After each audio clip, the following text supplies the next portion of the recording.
Forget about the fact whether you like or dislike Andrew and Tristan Tate. Forget about the fact if they had said something in those last 2 years that might have upset you or hurt you. Forget whether you agree or disagree with their views. Forget about it all.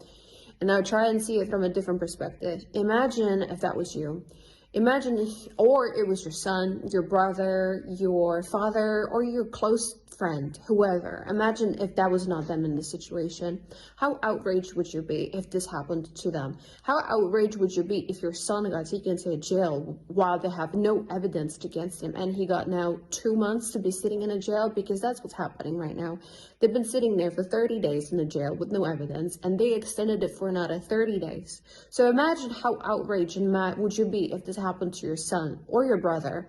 They're keeping him in there with no evidence, and they're just extending the date of the trial of the court because they have no evidence, and this is just a massive violation against human rights.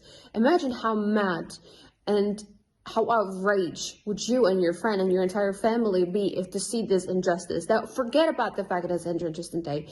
Imagine if there was a different perspective. How outraged and mad would you be? Now, I don't understand, just because they're so controversial, how people cannot see from that, past that point, that they're controversial, how this is so unfair and is clearly a violation against human rights in the European Union. I don't understand how people are now mad and don't see this and are now outraged themselves.